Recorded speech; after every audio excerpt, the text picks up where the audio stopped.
फिर आज की कहानी मतलब जो सीडीपी में जो कहानी है वो डिस्कस करेंगे थोड़ा सा। ठीक, चल यहाँ देखिएगा, सीडीपी का जो सिलेबस है उसमें सहायक शिक्षक और शिक्षक दोनों का सिलेबस हमको कवर करना है कंबाइंडली, और देखना सारा का सारा टॉपिक आपका जो है वो कवर हो जाएगा।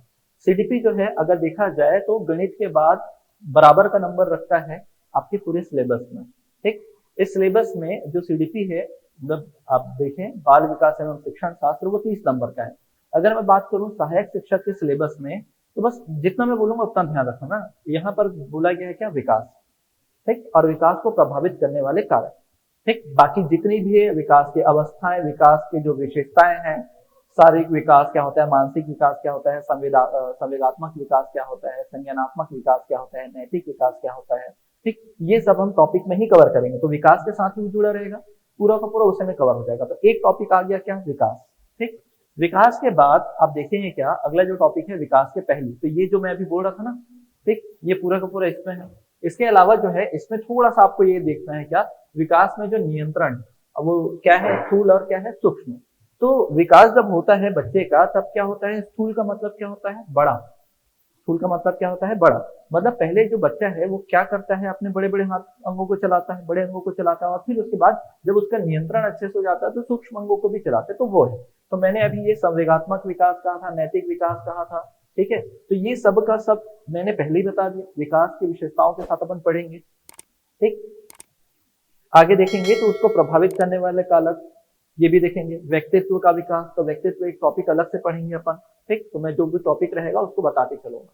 फिर उसके बाद है सीखना, सीखना को अपन सीधा सीधा बोल सकते हैं क्या, अधिगम। ठीक, और अधिगम के बाद क्या है, संज्ञान।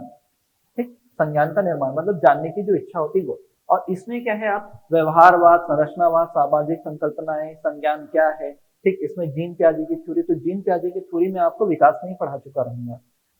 जीन प्याजे की जो थ्योरी होगी, जैसे बोलते हैं ना कॉग्निटिव डेवलपमेंट। ठीक, तो कॉग्निटिव डेवलपमेंट में मैं 3 थ्योरीज आपको बताऊंगा। एक तो जीन प्याजे की, ठीक, उसी में पढ़ते हुए स्कीमा, फिर उसके जो वो होते हैं स्टेज होते हैं, 4 स्टेज होते हैं। पूर्व संग मतलब वो संवेदीगामक होता है, पूर्व संक्रियात्मक, फिर मूर्त संक्रियात्मक, फिर औपचारिक। 4 जो स्तर होते हैं वो। फिर उसके बाद में हम पढ़ेंगे क्या, आपके वाइगोत्स्की जी का वो सामाजिक सिद्धांत।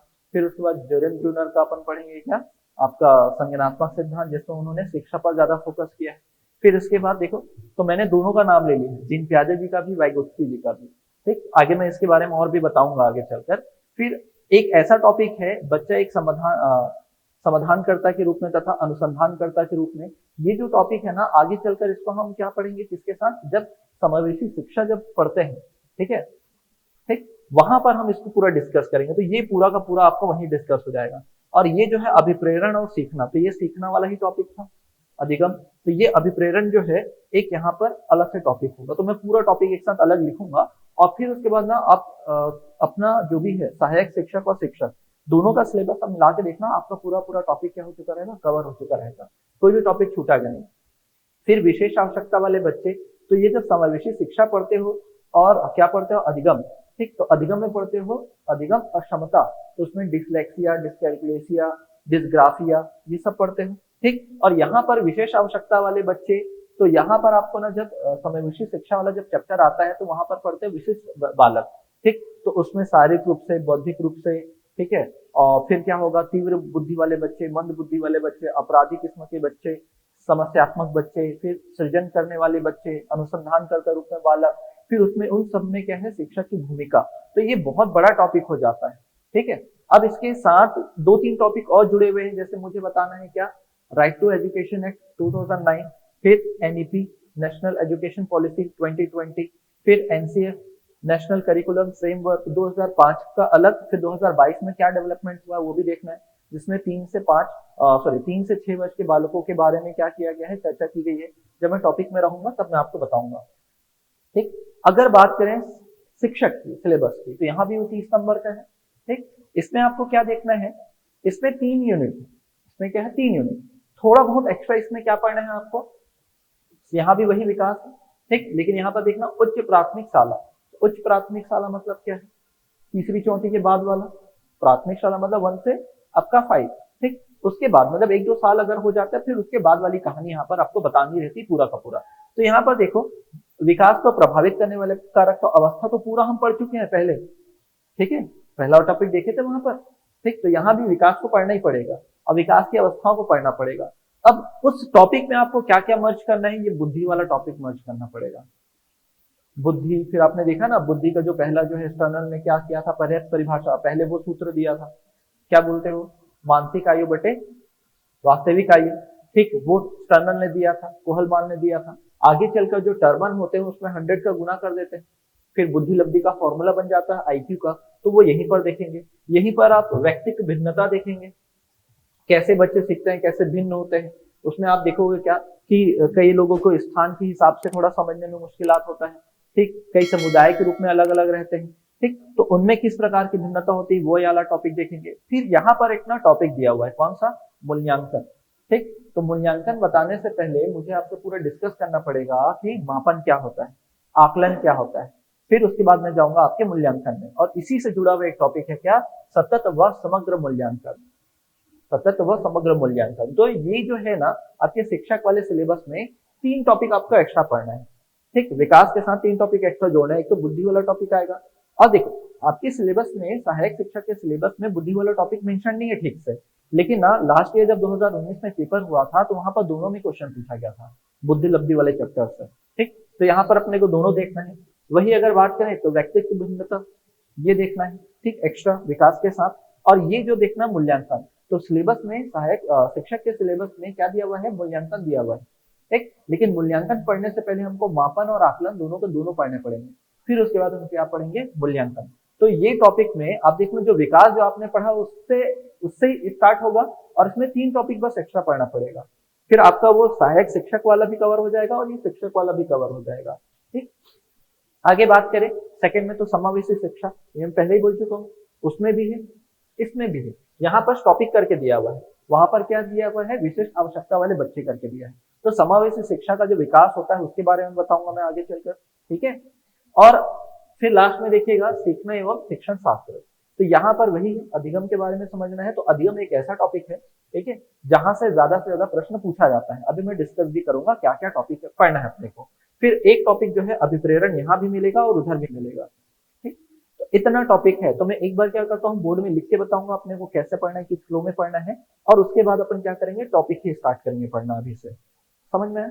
ठीक, तो ये सिलेबस ही है जो मैंने आपके सामने रखा हुआ है। सहायक शिक्षक के सिलेबस में आपका 4 यूनिट है, और शिक्षक के सिलेबस में क्या है, 3 यूनिट है। ठीक है, चलिए देखिएगा। अगर हम बात करें कहां से, सिलेबस से, तो सबसे पहला जो टॉपिक होता है जहां से आप क्वेश्चन अराइज होता है ज्यादातर, तो वो जो टॉपिक होगा कौन सा आपका, विकास। कौन सा टॉपिक होगा, विकास। ठीक, अब विकास को पढ़ने के लिए अपन क्या पढ़ते हैं, सबसे पहले उसकी अवस्थाएं पढ़ते हैं।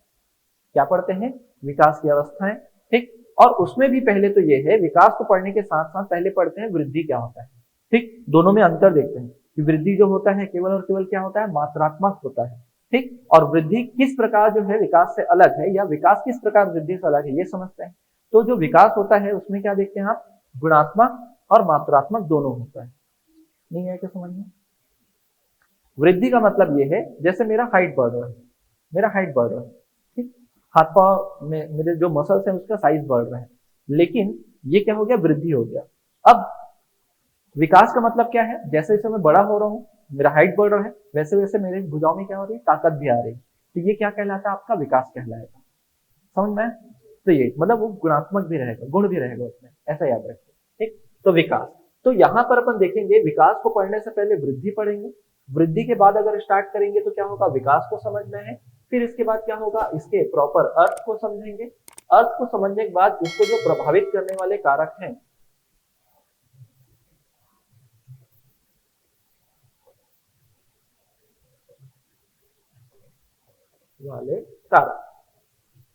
प्रभावित करने वाले कारक। फिर उसके बाद इतना देखने के बाद क्या देखेंगे, हम अवस्थाएं देखेंगे। ठीक, अब अवस्था, कितनी अवस्था पढ़नी होती है, चलो यहाँ पर देखो। अब ये है, अगर मैं बताऊंगा, मुझे पता होना चाहिए ना कि आप लोग कितना पढ़े हो, कितना नहीं है, कितना ध्यान में है, कितना नहीं है। ठीक है, तो यहाँ पर देखो, विकास की अवस्थाओं की अगर हम बात करें, ठीक, विकास की अवस्थाओं में बात करें तो 4 अवस्था देखनी है। कितनी अवस्था देखनी है, 4। ठीक है, 4 अवस्थाओं में क्या क्या रहेगा, 4 अवस्था में क्या रहेगा आपका? पहले तो आपका वो रहेगा भ्रूणावस्था, गर्भावस्था, गर्भावस्था के बाद क्या होगा आपका? शैशवावस्था होगा। ठीक है, तो जो गर्भावस्था होता है, ठीक, मैं शॉर्ट में लिख रहा हूँ, वो क्या होता है, कितने माह, कितने दिन का होता है?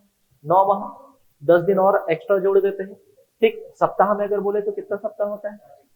40। वेरी गुड, 40 सप्ताह। और दिन की अगर बात करें तो कितने दिन होता है? 280 दिन। ठीक है, 280 दिन। वेरी गुड, जो भी बता रहे हैं आंसर, वेरी गुड। फिर यहाँ पर देखो गर्भावस्था ना, गर्भा लिखा है तो आप शॉर्ट में मत देख देना, पूरा लिखना। ठीक, फिर शैशव अवस्था देखना है। अब शैशव अवस्था का टाइम पीरियड आप लोग बताओ। मैं एक क्या लूंगा, जनरल टाइम पीरियड लेके चलूंगा। फिर आगे चलकर जब ये टॉपिक खत्म हो जाएगा तब मैं क्या करूंगा, जो जो मनोवैज्ञानिकों ने क्या किया है, इसके काल को अलग अलग बांटा है। जैसे कई विद्वान क्या बोलते हैं, 0 से मतलब जो जन्म से 2 वर्ष का जो समय होता है वो शैशवावस्था होता है। ठीक है, लेकिन हम क्या करेंगे, जनरल जो टाइम पीरियड है वो लेके चलेंगे। जन्म से लेकर कौन सा समय देखेंगे अपन? 6 वर्ष। मतलब 5 वर्ष का 5वें वर्ष का अंत अंत रहेगा और 6वें वर्ष का क्या रहेगा? शुरुआत शुरुआत रहेगा। ठीक है, क्या रहेगा? 6वें वर्ष का शुरुआत शुरुआत रहेगा। फिर आएगा क्या? बाल्यावस्था। बाल्य, तो बाल्यावस्था क्या होगा? 6वें वर्ष का अंतिम अंतिम समय रहेगा। 12वें और 13वें वर्ष का क्या होगा? शुरुआत होगा। 12वें और 13वें वर्ष का क्या होगा? शुरुआत हुआ रहता है। मतलब 12वें वर्ष का जो रहता है वो अंतर टाइप से रहता है। क्या रहता है? 12वें वर्ष का रहता है क्या, मतलब अंत रहता है, और 13वें वर्ष का क्या रहता है? प्रारंभ रहता है। ठीक, और फिर उसके बाद क्या आ जाएगा आपका? किशोरावस्था। किशोरावस्था, तो किशोरावस्था कब से कब तक? 12वें वर्ष के अंत, 13वें वर्ष के प्रारंभ से, पूरा लिखना। और हम लोग कहाँ पढ़ने वाले हैं? 18वें वर्ष के। ठीक, चलो आप लोग से एक क्वेश्चन है कि WHO ने किशोरावस्था के समय को कितना बताया है? नहीं, कितने से कितना, जैसे मैंने यहाँ पर क्या बोला है, 13 से क्या लिखा हुआ है? 18। तो WHO ने, वर्ल्ड हेल्थ ऑर्गेनाइजेशन ने, ठीक है, कितना माना है? ठीक, वानी बिल्कुल सही हूँ आप। 10 से 19 वर्ष माना गया है किशोरावस्था की आयु को। ठीक है, तो मैं वो पूछ रहा था। ठीक, अब देखो अलग अलग काल में अलग अलग व्यक्तियों को क्या बताया गया है, अलग अलग व्यक्ति, जो अलग अलग व्यक्ति हैं, अलग अलग मनोवैज्ञानिक हैं, उन्होंने अलग अलग विशेषता बताई। जैसे यहाँ पर देखो गर्भावस्था में एक है JS रॉस, वो बोलते हैं कि बच्चे जो होते हैं ना 7वें महीने की उम्र में, जब गर्भ में रहते हैं, गर्भ में जब 7वां महीना चल रहा होता है तभी वो सपने देखने चालू कर देते हैं। ठीक, इसमें हम लोग वो भी पढ़ते हैं 3 महीने 3 सप्ताह के जब रहते हैं तभी आंख, कान, नाक, त्वचा, मस्तिष्क, इनका विकास प्रारंभ हो जाता है। 3 महीने तक की आयु में क्या हो जाता है? कंप्लीट हो जाता है। ऐसा कुछ याद रखिएगा। शैशवावस्था को क्या बोला जाता है? वो और अलग अलग काल से नाम से जाना जाता है। अपीलीय काल कहा जाता है, संकट का काल कहा जाता है। ऐसा पढ़े, सुने कि नहीं? सुने है ना? जैसे कौन है, हरलॉक मैडम बोलते हैं एकदम अपीलीय काल है, संकट का काल है। क्यों? क्योंकि इस आयु वर्ग में बच्चे की मृत्यु क्या हो जाती है? जल्दी हो जाती है, अगर ध्यान नहीं रखेंगे तो। फिर बाल्यावस्था को देखकर ही JB वॉटसन जो है वो क्या बोलते हैं कि बच्चा जो है वातावरण से सीखता है।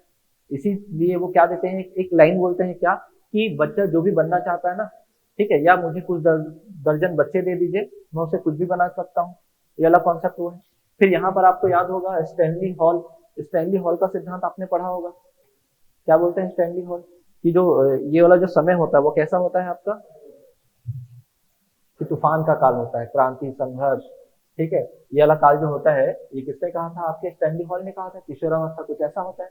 अब ये जितनी भी अवस्था हमने देख ली है ना, इसी में क्या देखना है आपको? विशेषताएं देखनी है।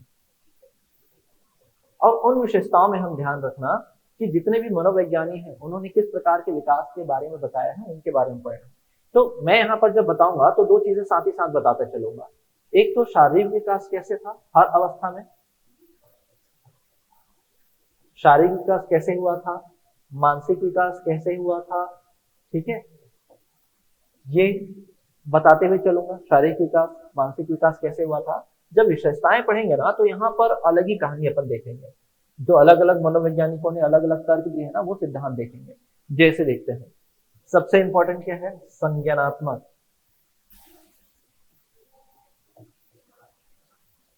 संज्ञानात्मक विकास, ठीक, एक विशेषता में अपन देखेंगे संज्ञानात्मक विकास। अब इस संज्ञानात्मक विकास में आपको अलग अलग थ्योरी देखनी। संज्ञान का मतलब होता है जानना, संज्ञान का मतलब क्या होता है, जानना। ठीक है, फिर ये बना क्या, मतलब इसी को बोलते हैं आप कॉग्निटिव डेवलपमेंट बोलते हैं। और कॉग्निटिव डेवलपमेंट के बारे में बताने वाले जो सबसे पहले अपने को पढ़ना है जीन पियाजे के बारे में।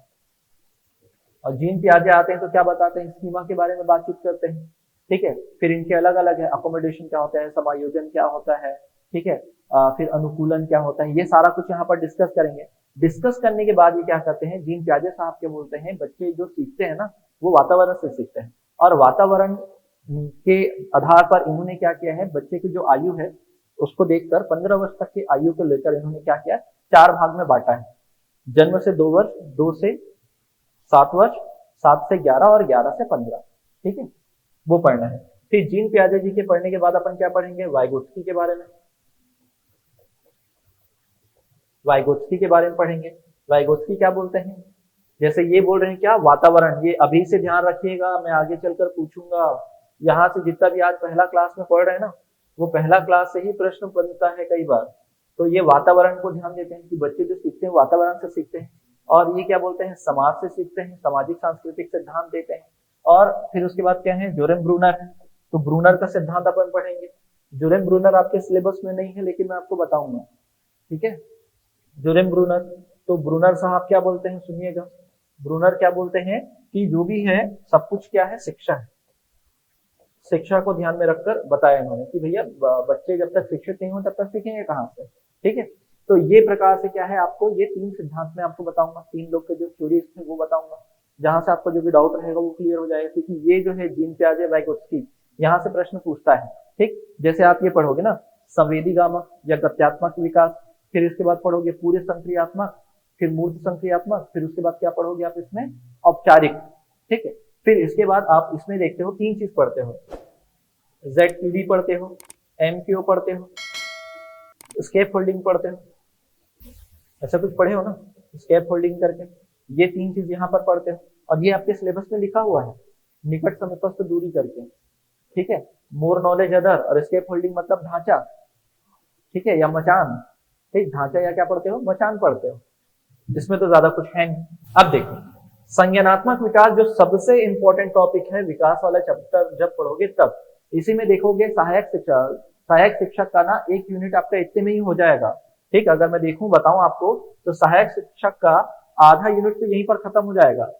ठीक है, यहाँ पर देखना आप लोग, ये तीसरा जो यूनिट है ना, सीखना यहाँ तक, तो व्यवहार यहाँ तक, ये और ये पॉइंट, ये दोनों पॉइंट खत्म हो जाएगा, यहाँ से लेकर यहाँ तक इतना पूरा खत्म हो जाता है। ये पहला लाइन मेरे बताते तक क्या होगा मालूम है, ये इतना ही बताते तक आपका एक यूनिट का आधा से ज्यादा सेक्शन खत्म हो जाता है। समझ में? ठीक, ज्यादा समय नहीं लगता इसको पढ़ाने में। फिर है नैतिक विकास, मोरल डेवलपमेंट। नैतिक विकास में मुझे केवल बताना है कोहलबर्ग का सिद्धांत बताना है। नैतिक विकास में मैं क्या बताऊंगा, कोहलबर्ग का सिद्धांत बताऊंगा।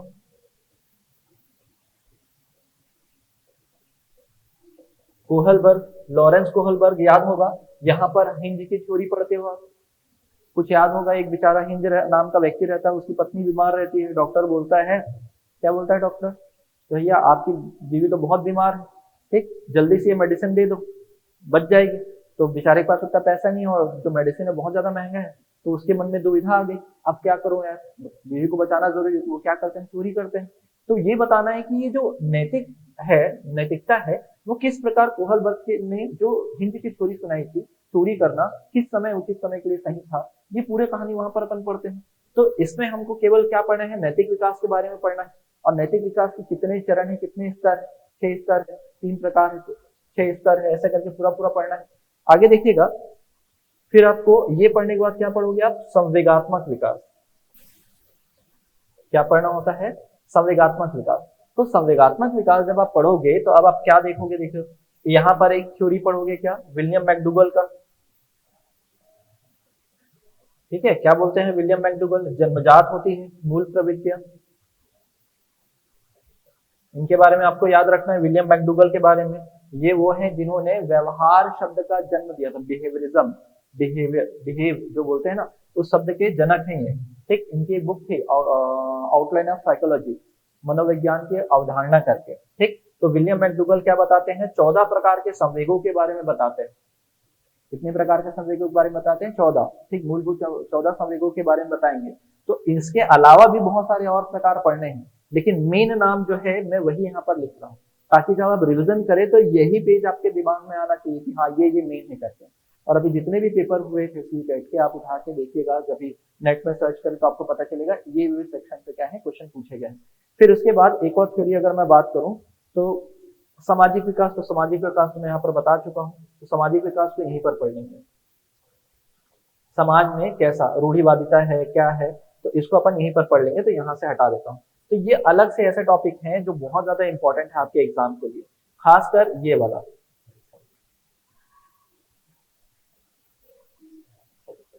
ठीक, खासकर ये वाला जो है बहुत ज्यादा इंपॉर्टेंट है, ये वाला सेक्शन जो है बहुत ज्यादा इंपॉर्टेंट है। इसी के साथ अपन क्या देखेंगे, अधिगम वाला चैप्टर देखेंगे। ये जैसे ही खत्म होगा तो खत्म होने के बाद अधिगम, जहां से बहुत ज्यादा प्रश्न पूछे जाते हैं। ठीक है, देख लो, लिख लिए तो ठीक है। हाँ, 3 लेवल है और 6 स्टेज। ठीक, स्क्रीनशॉट भी ले सकते हैं। ठीक है, स्क्रीनशॉट भी ले सकते हैं, या तो फिर लिख भी लिए हो तो अच्छी बात है। चलिए आगे देखते हैं, आगे देखते हैं। तो आगे आपको मिलेगा क्या, अधिगम। अब चलो जल्दी से मुझे बता दो अधिगम का मतलब क्या होता है। अधिगम का हिंदी मीनिंग क्या होता है आपका? सीखना। ठीक है, या इंग्लिश में इसे क्या बोलते हैं, लर्निंग। इसे क्या बोल देते हैं, लर्निंग।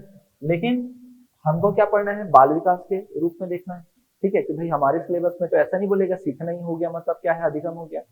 आपको इसके परिभाषा के अनुसार बताना है कि व्यवहार में होने वाला जो स्थायी परिवर्तन होता है वही अधिगम होता है। ठीक है, व्यवहार में होने वाला जो स्थायी परिवर्तन है वही क्या है, आपका अधिगम है। उसको बोलते हैं व्यवहार में परिवर्तन। कैसा परिवर्तन, स्थायी परिवर्तन, लाइफ लॉन्ग। ठीक है अनुराग, वो भी सही है। ठीक है, सीखना सीखना, ठीक, व्यवहार में चेंज। ठीक है भाई, मैं पहले बताया लेकिन आपसे। ठीक है, चलो फिर देखिएगा इसमें, देखो क्या क्या टॉपिक है इसमें। पहले तो ये है कि सिंपल सिंपल अर्थ पढ़ेंगे। क्या पढ़ेंगे इसमें, अर्थ पढ़ेंगे। अर्थ की बात क्या है, कुछ परिभाषाएं हैं, जैसे गिलफोर्ड का बहुत अच्छा यहाँ पर परिभाषा है। गिलफोर्ड क्या बोलते हैं कि व्यवहार को देखकर व्यवहार में परिवर्तन आना ही क्या है, अधिगम। व्यवहार को देखकर व्यवहार में परिवर्तन आना ही क्या है, अधिगम। जैसे आप किसी आइडल को देखते हो अपने, जो सक्सेसफुल है, ठीक है, पता चलता है कि यार वो सुबह उड़ जाता था, ऐसा ऐसा एक्सरसाइज करता था, ये सब करता था, तो आप उसको देखकर क्या कर रहे हो, अपने व्यवहार में परिवर्तन कर रहे हो। गिलफोर्ड ये बोलते हैं कि व्यवहार को देखकर व्यवहार में परिवर्तन, या व्यवहार के कारण व्यवहार में परिवर्तन होना। तो ये बहुत सारी परिभाषाएं इसमें देखेंगे हम, समझ में। ठीक, अब परिभाषा देखने के बाद अपन देखेंगे क्या इसमें, एक होता है टॉपिक क्या, वक्र। एक टॉपिक क्या होता है आपका, वक्र। एक टॉपिक होता है क्या आपका, पठार, अधिगम का पठार। ठीक, और एक टॉपिक होता है क्या आपका, स्थानांतरण।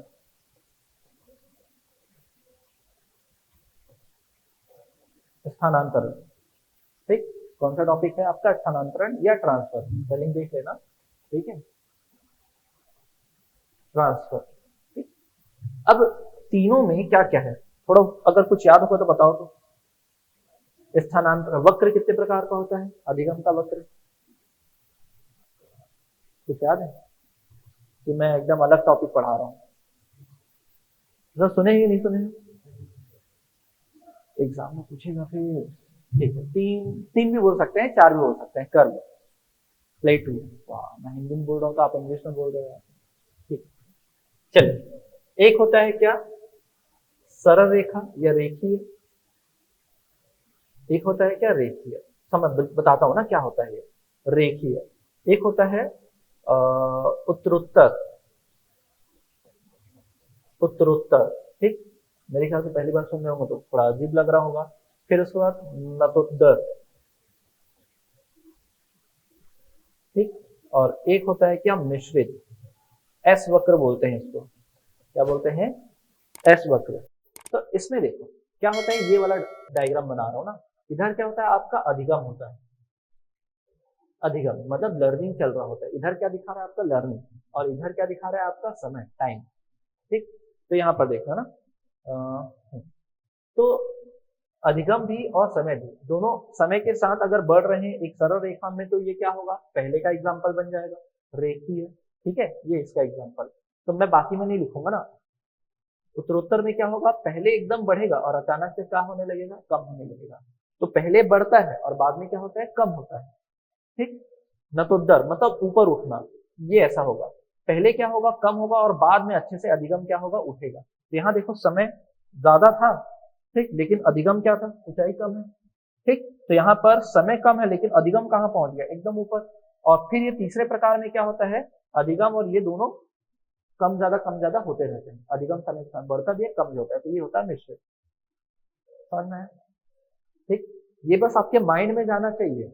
मैं ये अभी पढ़ा नहीं रहा हूँ, बस ये अपने को डील करना है आगे चलकर। ठीक, ये सारा कुछ अलग अलग नाम है, जैसे तो रेखीय तो अपन वो बोलते हैं स्ट्रेट लाइन बोल देते हैं, या लीनियर बोल देते हैं। इसको बोलते हैं आप क्या, अवतल। ठीक, कॉन्वेक्स बोल देते हो। हाँ, इसको बोल देते हैं क्या, उत्तल। इसको बोल देते हैं क्या, एस वक्र। ठीक, या एस कर्व। पठार का मतलब होता है वो समय जब ना तो बालक कुछ सीखता है ना तो कुछ प्रोडक्टिव करता है। शून्य अवस्था। कौन सी अवस्था, शून्य, कुछ भी नहीं सीख रहा है। कुछ भी नहीं सीख रहा मतलब वो कहा, पठार की अवस्था है। ये तीन प्रकार के स्थानांतरण होते हैं। ठीक है, क्या क्या स्थानांतरण होता है बताओ तो, बताओ बताओ, ध्यान में नहीं। ठीक, एक होता है पॉजिटिव स्थानांतरण, एक होता है नेगेटिव स्थानांतरण मतलब सकारात्मक नकारात्मक, या इसको बोलते हैं धनात्मक और ऋणात्मक। ठीक, और एक होता है जीरो या शून्य स्थानांतरण। ठीक, इसको बस मैं समझा रहा हूँ ना। Very good. क्या होता है स्थानांतरण में, पॉजिटिव क्या होता है, अगर आपने कभी कुछ पढ़ा है और आज कुछ पढ़ रहे हैं, ठीक है, तो अगर पुराना पढ़ा हुआ आपको फायदा दे रहा है आज जो पढ़ रहे हैं, ठीक है, तो क्या होगा, वो पॉजिटिव होगा। ठीक है, जैसे आप लोग पहले पढ़े थे ये बीएड वाला, मतलब ये सिलेबस में, और आज में जब आपको रिविजाइन मतलब बता रहा हूँ इस बारे में, तो आप लोग को पूरा ध्यान आ रहा है, हाँ हाँ ये तो सब पढ़े करके। तो जो पुराना चीज था वो पढ़े हुए हैं, ठीक है, और आपको लाभ दे रहे हैं, तो ये क्या है, धनात्मक। ये क्या है आपका, धनात्मक। वही ऋणात्मक, अगर मैं एक क्लास में मतलब आपको हिंदी आपने कभी पढ़ा होगा और आज के क्लास में मैं मैथ्स बता रहा हूँ, तो क्या हिंदी वाला अपने में, कुछ और बताना है, एक मिनट ना। जैसे भारत में हम लोग किस तरफ चलते हैं रास्ते में, लेफ्ट साइड चलते हैं ना। ठीक, यूरोप और अमेरिका में क्या चलते हैं, गाड़ी जब चलाते हैं तो क्या चलता है, राइट साइड। हम लोग जैसा है ना, लेफ्ट साइड गाड़ी चलाते हैं, वो लोग क्या चलाते हैं, राइट साइड। अगर मान लो आप यूरोप में गए और आपके दिमाग में क्या है, पूरा लेफ्ट साइड, दिक्कत हो जाएगा। तो हमारा पहले का जो ज्ञान है अभी वाले ज्ञान को क्या कर रहे हैं, विरोध कर रहे हैं। अभी वाले ज्ञान को क्या है, नकारात्मक। तो ये क्या है, नकारात्मक स्थानांतरण। और वो हिंदी मैथ्स वाला मैं यहाँ पर समझा रहा था। पिछले क्लास में आपने हिंदी पढ़ा है मान लो, मैं अभी मैथ्स पढ़ा रहा हूँ, तो किसी प्रकार कोई प्रभाव डालेगा क्या, नहीं, नहीं डालेगा। जहां प्रभाव नहीं होगा वो जीरो होगा, जहां निगेटिव प्रभाव पड़ेगा वो नकारात्मक क्या कहलाएगा आपका स्थानांतरण। जहां पॉजिटिव होगा तो वहां पॉजिटिव। जैसे इसका एग्जांपल लेते हैं, अगर साइकिल चलाना अच्छे से आ गया है आपको, साइकिल चलाना अच्छे से सीख गए हैं, ठीक है, तो आप बाइक अच्छे से चला सकते हो। फिर बैलेंस करना तो आ गया है ना, धीरे से गियर लगाना सीखेंगे, एक्सीलेटर देना सीखेंगे। अगर बाइक चलाना अच्छे से सीख गए हैं, यही मेथड कहाँ अप्लाई करोगे आप, कार चलाने में, सेम चीज तो वहां भी। ठीक, तो ये सब क्या है, पॉजिटिव एग्जाम्पल। समझ में? अब फिर क्या है, अधिगम में क्या पढ़ना होता है आपको, प्रकार पढ़ना होता है। अधिगम के क्या पढ़ने होते हैं, प्रकार। तो जितने मैं अभी बता रहा हूँ ना, ठीक है, वो सारा का सारा बड़ा क्वेश्चन बनता है। ये जितना इस बोर्ड में है ना, जितना भी इस बोर्ड में लिखूंगा अधिगम से रिलेटेड, उससे बहुत सारा क्वेश्चन बनेगा। बहुत सारा क्या बनेगा, क्वेश्चन बनेगा। ये बेस्ट वाला लर्निंग ग्राफ है, कौन सा वाला भाई, चलो यहाँ पर देखते हैं। प्रकार, प्रकार में मैं तीन प्रकार पढ़ाऊंगा आपको। एक तो थॉर्नडाइक का बताऊंगा, थॉर्नडाइक, आशुबेल और रॉबर्ट गेनी का।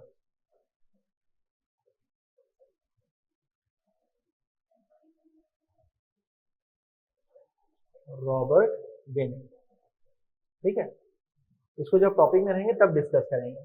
थॉर्नडाइक वाला अभी बता देते हैं। थॉर्नडाइक कितने प्रकार बताते हैं, 8 प्रकार बताते हैं। कितने प्रकार बताते हैं, 8। और बोलते हैं इसमें से ना 3 जो होते हैं मुख्य होते हैं, और 5 जो होते हैं गौण होते हैं। 5 जो होते हैं वो क्या होते हैं आपके गौण होते हैं, ये कहते हैं।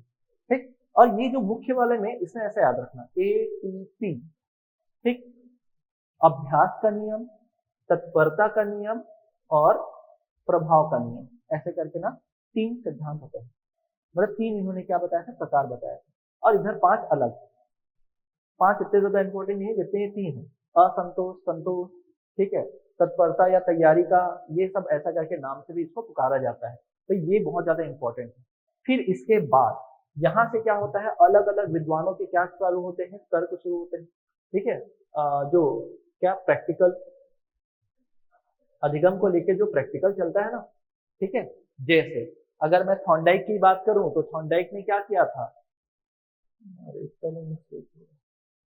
थॉर्नडाइक थॉर्नडाइक ने किस पर प्रैक्टिकल किया था, बिल्ली पर प्रैक्टिकल किया, सुने ना, ठीक, थोड़ा बहुत ध्यान में होगा।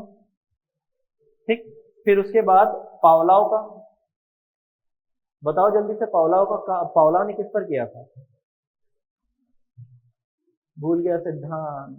ठीक, पावलाव का कौन सा, कुत्ते पर, घंटी बजाए वाला। ठीक, स्किनर का किस पर होगा, नर का होगा चूहे पर। चूहे को बंद कर देते हैं डिब्बे में, एक बटन दबता है तो खाना निकलता है वहां पर, वो वाला। फिर कोहलर का, कोहलर का होता है सुल्तान पर। सुल्तान किसका नाम था भाई, वन मानुस, ठीक है, चिंपैंजी, ठीक, हाँ उसी का नाम था सुल्तान। ठीक, तो ये जो थ्योरीज है इतने बहुत ज्यादा इंपॉर्टेंट हैं।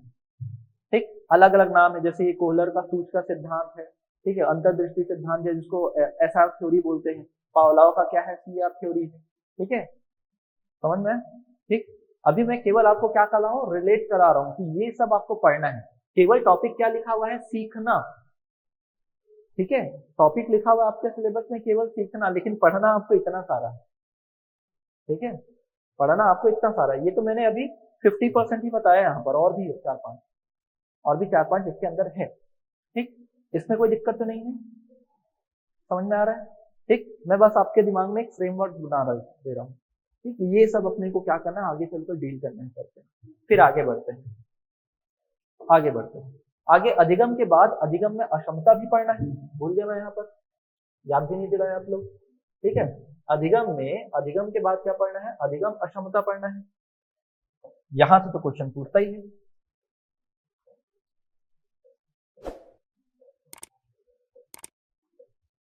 अधिगम अक्षमता इसी में पढ़ते हो ना, डिसलेक्सिया, डिसकैल्कुलेसिया, डिसग्राफिया, डिसमॉर्फिया। ठीक है, समझ में, ये सारा को सारा यहाँ पर पढ़ना है। लिखने में कठिनाई होती है, बोलने में कठिनाई होती है। ठीक है, समझ में।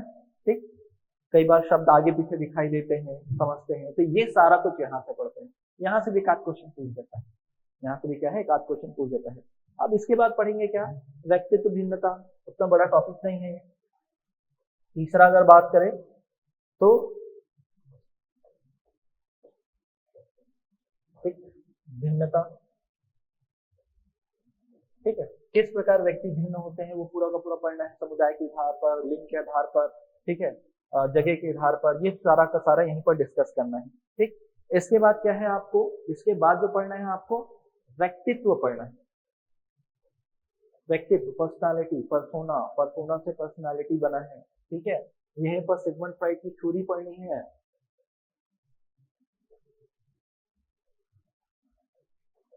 क्या पढ़ना है, सिगमंड फ्राइड, ये ना ऑस्ट्रेलिया से थे।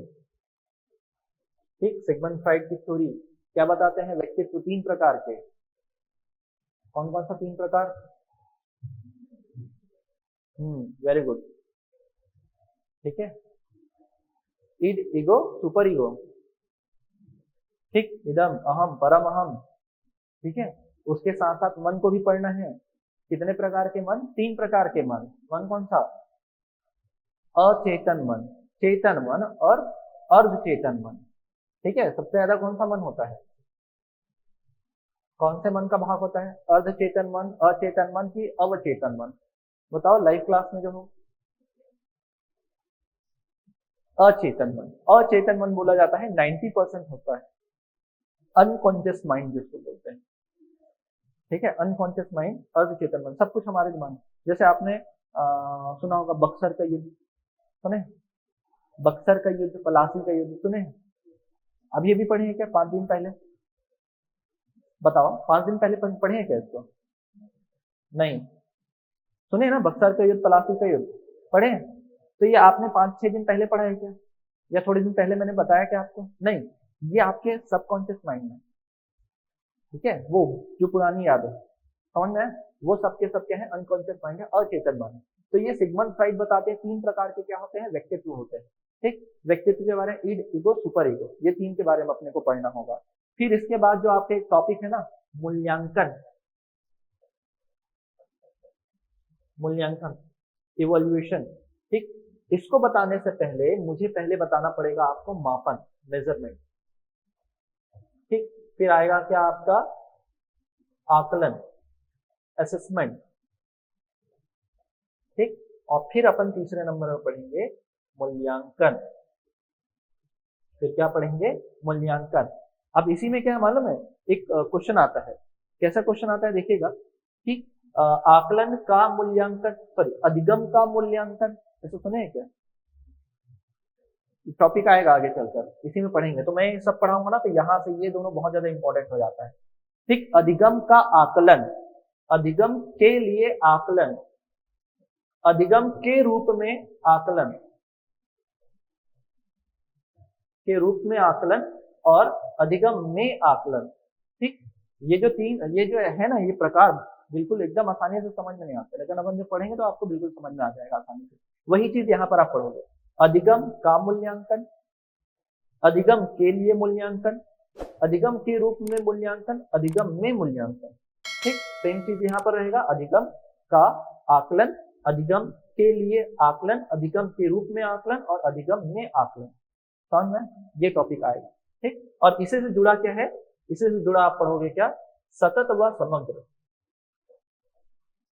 व समग्र मूल्यांकन, एक टॉपिक था।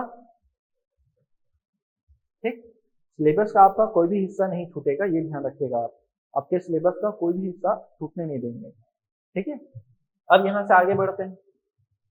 अब यहां से आगे बढ़ेंगे तो आपको क्या मिलेगा वो देखिएगा, समावेशी शिक्षा।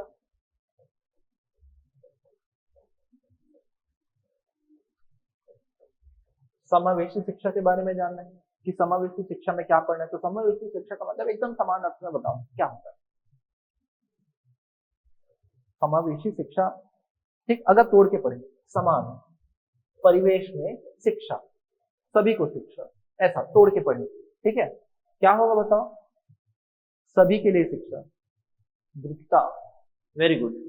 और कोई, एजुकेशन, सभी के लिए समान एजुकेशन, सही बोल रहे हो, ठीक है, सही, एकदम सही, समझ में है? सभी के लिए क्या है, समान शिक्षा। ठीक, अब किस बच्चे की बात कर रहे हैं सभी के लिए समान, विशेष आवश्यकता वाले बच्चों के लिए। देखो, इसकी जो कहानी शुरू हुई थी ना, सबसे पहले थाईलैंड से शुरू हुई थी, थाईलैंड से, वो भी कब, 1990 में।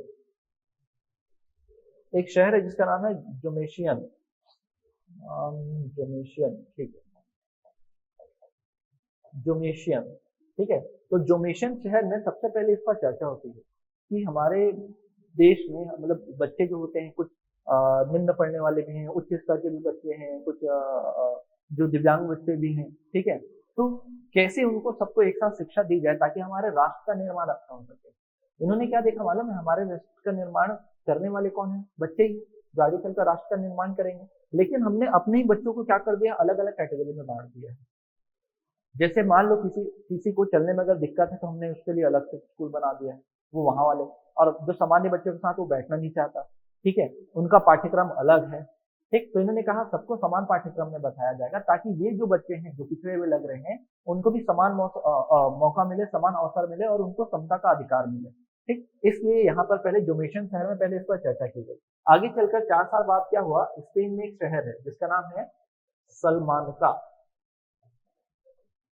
सलमान का में 1994 में मीटिंग हुई सलमान का शहर में।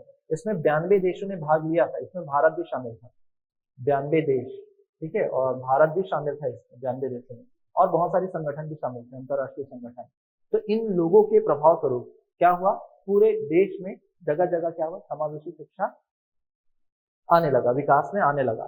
ठीक, अब समावेशी शिक्षा में हमने अर्थ देख लिया, समावेशी शिक्षा में हमने क्या देख लिया, अर्थ देख लिया कि भैया ठीक है, सबको समान रूप से शिक्षा देंगे, ठीक है, सबको समान रूप से शिक्षा देंगे। तो अब यहाँ पर क्या किया जाना था, बच्चों का पहचान किया जाना था। क्या किया जाना था, बच्चों का पहचान। तो यहाँ पर आप टॉपिक पढ़ोगे विशिष्ट बालक, विशिष्ट बालक।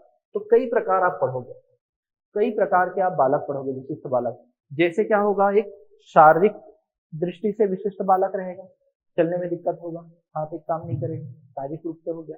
ठीक, तो मैं केवल हेडिंग लिख रहा हूँ ना, जब इस टॉपिक में जाएंगे तो ये पूरा चीज आपके पास होना चाहिए माइंड में। ठीक, मैं जो भी आधे घंटे में भी पढ़ा रहा हूँ, 1 घंटे में जो भी पढ़ा रहा हूँ, ठीक है, वो 10 मिनट में हो जाना चाहिए आपका कवर। ठीक, मेरे ख्याल से 1-1.5 पन्ना लगेगा, उससे ज्यादा नहीं लगेगा, 2 पेज में जितना भी बताया वो कवर हो जाएगा। ठीक, फिर उसके बाद क्या पढ़ोगे आप, मानसिक, मानसिक विशिष्ट वाले बच्चे। तो यहाँ पर क्या पढ़ोगे आप, तीव्र बुद्धि वाले बच्चे, प्रतिभाशाली बच्चे या मंद बुद्धि बच्चे, इनके बारे में पढ़ोगे आप। ठीक, इनके बारे में पढ़ोगे आप, मंद बुद्धि बच्चों के बारे में पढ़ोगे, समझ में आया। ठीक, फिर इसके बाद क्या पढ़ोगे, एक तो सामाजिक बच्चे देखोगे। अब सामाजिक बच्चे में, सामाजिक में समाज से कैसे रिलेट करके देखेंगे वो समझिएगा, समाज से कैसे रिलेट करके देखेंगे बताओ। एक तो समस्यात्मक बालक होते हैं समाज में, ठीक, क्लास में भी होते हैं कई लोग, तो यहाँ पर क्या आ जाएगा, समस्यात्मक बालक। फिर आ जाते हैं क्या, अपराधी बालक।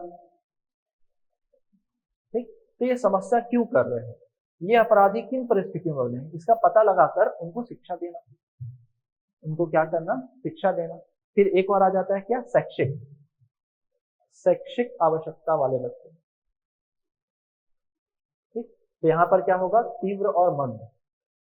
इसी में प्रतिभाशाली बच्चे पढ़ेंगे, इसी में क्या पढ़ोगे आप, सृजनात्मक बच्चे पढ़ोगे, अनुसंधानकर्ता के रूप में बालक पढ़ोगे। तो ये जो टॉपिक है ना, ये सारा का सारा जो है कवर कर देगा आपके हर टॉपिक को, जहां जहां भी है। जैसे यहाँ पर क्या बोल सकते हैं हम, पिछड़े बालक पढ़ सकते हो,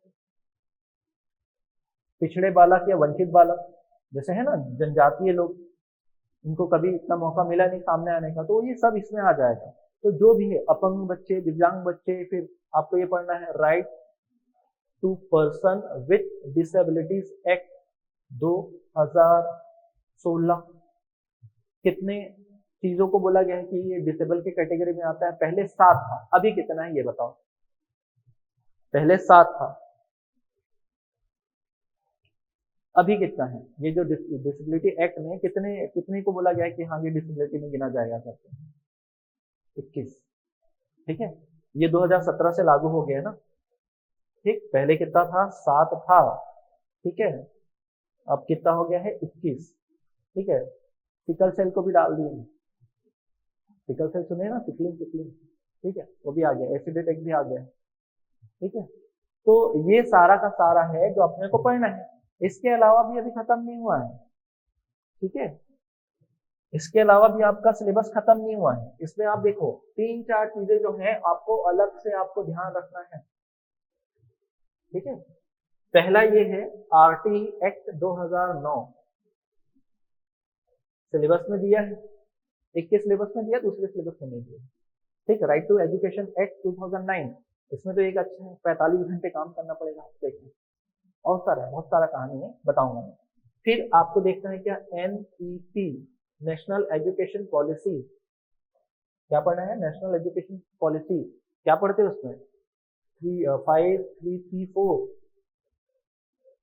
ऐसे कुछ है ना, चला जैसे अभी क्या चल रहा था, 10+2, क्या चल रहा है, 10+2 चल रहा है ना भाई। ठीक, 10वीं के बाद अपन सब्जेक्ट चेंज करेंगे, तो यहाँ पर इतना मौका मिलेगा चेंज करने का। ठीक, मतलब उसमें बहुत सारा क्राइटेरिया है, जब मैं बताऊंगा तब बताऊंगा, ठीक है, जब पढ़ेंगे तब। फिर इसके बाद NCF 2005, ये है, ये था सिलेबस में, मतलब ये है लगभग, इसको तो पढ़ना ही है। फिर इसमें थोड़ा सा अपडेशन हुआ है, NCF 2022, यहाँ पर स्पेशली बातचीत किया गया है 3 से 6 वर्ष के बालकों के लिए। बोला गया है कि इनके लिए कोई टेस्ट नहीं होगा, इनके लिए क्या नहीं होगा, कोई भी टेस्ट नहीं लिया जाएगा, खत्म कर दो टेस्ट व्यवस्था इनके लिए। इनको बोला खेल कूद खिलाओ, कुछ मत कराओ, खिलौने में खिलाओ, खत्म। ठीक, 3rd क्लास मतलब 6 वर्ष की आयु तक ये लोग अपने आप पास होते चले जाएंगे। खेल वेल एक्टिविटी कराई जाएगी भाई, ऐसा नहीं टेस्ट लिया जाएगा। ठीक, क्या लिया जाएगा यहाँ पर, टेस्ट लिया जाएगा, और टेस्ट के बाद क्या हो जाएगा, खत्म। अब देखो यहाँ तक समझ में है, ये पूरा टॉपिक हुआ। अब कहाँ कहाँ से प्रश्न आते हैं, तो ये एक ऐसा टॉपिक है, तो मैं इसको अलग पेन से लिखता हूँ जिससे आपको अलग से दिखेगा। ठीक है, ये अलग पेन से लिखता है। तो ये जो 1 2 3 एक दिन का टॉपिक है, मान के चलो, ये भी एक दिन का, एक दिन का, एक दिन का, एक दिन का, 4 दिन, ये मान के चलो एटलीस्ट जो है आपको 4 क्वेश्चन देखने को मिलेंगे। मैक्सिमम बोल रहा हूँ ना मैं, मैक्सिमम लेके ही चलूंगा, मिनिमम लेके चले तो 3 क्वेश्चन आप ये देखते चलो, क्योंकि आपका अगर पेपर आएगा तो यहाँ से क्वेश्चन पूछ सकता है, ये भी क्वेश्चन पूछ सकता है, ये भी क्वेश्चन पूछ सकता है, क्योंकि जब आपका एग्जाम हुआ था, मतलब ये जो शिक्षक भर्ती वाला जो पहला एग्जाम हुआ था 2019 में हुआ था। ठीक है, फिर टेट हुआ था, सीबी टेट, अभी रिसेंट सितंबर में हुआ ना सी टेट। ठीक है, तो यहाँ से क्वेश्चन एक आध ही पूछा गया था, मेरा पेपर ध्यान नहीं मुझे। ठीक, तो ये सारा टॉपिक जो है आपके लिए उस सिलेबस के लिए क्या है, नया, आपको पूछ सकता है, आपके सिलेबस में मेंशन नहीं है लेकिन पूछ सकता है। तो ये मान के चलो कि मिनिमम जो है 3 क्वेश्चन तो बनेगा ही बनेगा। विकास वाले चैप्टर में चलते हैं। ठीक है, अब विकास में देखो बहुत बड़ा सिलेबस आपका कवर हो गया है, विकास वाले टॉपिक में बहुत बड़ा सिलेबस कवर हो गया है, तो आप ये मान के चले 5 क्वेश्चन। अब 5 क्वेश्चन यहाँ से भी, मतलब सबसे मिला के बोल रहा हूँ ना मैं, सबसे मिला के बोल रहा हूँ। ठीक है, 5 क्वेश्चन यहाँ से ले लो। फिर अधिगम वाला चैप्टर खुद इतना बड़ा है, कहाँ कहाँ से क्वेश्चन नहीं पूछ सकता, तो लगभग 5 से 6 क्वेश्चन तो आप यहीं पर मान के चलो अधिगम वाले टॉपिक से। ठीक है, फिर उसके बाद देखते हैं कि ये तीनों चारों टॉपिक से अगर मिलाकर पूछा तो लगभग लगभग 6 क्वेश्चन और। ठीक है, लगभग लगभग कितना, 6 क्वेश्चन और। फिर अब देखते हैं, मेरे ख्याल से अधिगम में और ज्यादा पूछना चाहिए, और क्षमता से 1-2 क्वेश्चन होता ही है। अच्छा, बुद्धि वाला टॉपिक तो भूल ही गया लिखना, है ना एक टॉपिक। ठीक है, लिखे तो नहीं है कहीं, यहाँ पर लिख देते हैं बुद्धि। ठीक है, बुद्धि वाला एक टॉपिक है, और शायद कोई और टॉपिक तो नहीं है, बुद्धि। यहाँ से भी आप ये पूरा मान के चलो कि 8 से 10 नंबर तक आपको यही दिला के जाएगा। ठीक है, 8 नंबर तक ये मान के चलो, कितना मान के चलो, 8 नंबर। ठीक है, और बाकी जो है आपके तथ्यों पर निर्भर करेगा। कई क्वेश्चन ऐसा होता है ना कि हाँ ये देख के समझ में आ जाता है कि कक्षा में, जैसे एक क्वेश्चन पूछा कि कक्षा में बालकों का रुचि अगर पढ़ाई में करना है तो क्या करना चाहिए। एक ऑप्शन मिलकर दंड देना चाहिए, एक लिखा पुरस्कार देना चाहिए। ठीक है, एक लिखा हुआ है क्या कि छुट्टी दे देना चाहिए, और एक लिखा है कि सब्जेक्ट के प्रति, विषय के प्रति रुझान उत्पन्न कराना चाहिए, रुचि बनाना चाहिए। आंसर क्या होगा फिर इसमें, रुचि, छुट्टी थोड़ी देंगे, दंड थोड़ी देंगे, समझ में। ठीक, तो कई क्वेश्चन जो होंगे कहाँ से बनेंगे, आपके विचार से बनेंगे। ठीक, जब ये पूरा टॉपिक पढ़ लोगे तो कुछ विचार जो आपके पास रहेंगे दिमाग में उससे। तो अगर आप देखो, ठीक है, जैसे यहाँ पर भी देखो एक छूटा हुआ है ना एक सेक्शन, यहाँ वाला समावेशी शिक्षा वाला, तो यहाँ से बहुत सारा क्वेश्चन पूछता है, तो ये मान के चलो कि यहाँ से 6 क्वेश्चन। ठीक है, अब इसके अंदर सारा कुछ इंक्लूड है ना, मतलब जैसे देखो यहाँ पर क्या लिखा हुआ है, ये विशेष आवश्यकता वाले बच्चे, तो ये पूरा जो टॉपिक है ना समावेशी शिक्षा में कवर होगा। ठीक, ये भी बता दिया मैं, ये चुनाव आधारित क्या होगा, शिक्षा का अधिकार अधिनियम क्या होगा, और शिक्षकों की भूमिका उत्तरदायित्व तो क्या होगी। ठीक, बाल अधिकार क्या है, ये सब कुछ उसी में होगा, आरटीए ये सब पढ़ेंगे उसी में कवर हो जाएगा। ठीक, फिर इसके बाद देखते हैं क्या, कुछ भी टॉपिक अगर छूट रहा हो तो वो बताइएगा। ठीक है, जो भी टॉपिक अगर आपको लग रहा है छूटा है हमारा सिलेबस में, जितना भी मैंने अभी डिस्कस किया है उसमें बताइए कुछ छूट रहा है क्या। लाइव क्लास में जो है निपुण बताऊंगा, निपुण निपुण भी बता देंगे। डॉक्टर कोठारी, ठीक है, वेरी गुड, डीएस कोठारी के अच्छा दिख रहा है वो, डॉक्टर कोठारी।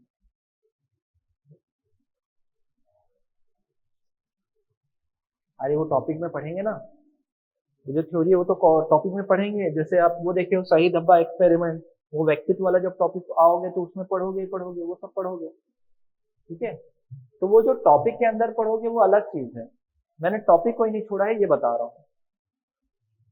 ठीक है, एक बार आप देख लो सिलेबस। ठीक, कोई सेक्शन मिस तो नहीं कर रहे हैं, ये देख लो। ये लगभग लगभग पूरा हो गया। प्रभावित करने वाले कारक सामाजिक सांस्कृतिक ये भी देखेंगे, और अध्ययन करने के कुछ तरीके। मोटिवेशन हो चुका है क्या? मोटिवेशन बताया ना? नहीं बताया ना? अभिप्रेरण। ठीक,